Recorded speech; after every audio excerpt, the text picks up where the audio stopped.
সাকিব আল হাসানকে জাতীয় দলে দেখার অপেক্ষাটা বোধ করি খুব একটা লম্বা হচ্ছে না ক্রিকেট ভক্তদের জন্য।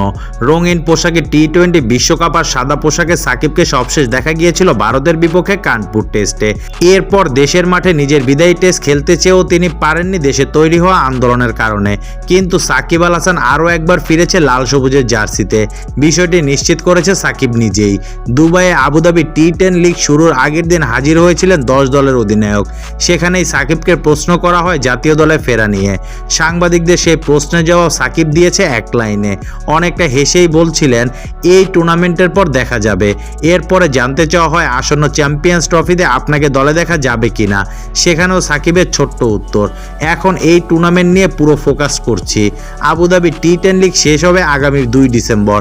বাংলাদেশ জাতীয় দলের সূচিতে ওয়েস্ট ইন্ডিজের বিপক্ষে ওয়ানডে সিরিজ শুরু হবে 8 তারিখ থেকে। সাকিবের কথা যদি সত্যি হয়ে থাকে তবে সম্ভবত তাকে দেখা যাবে সেই সিরিজে।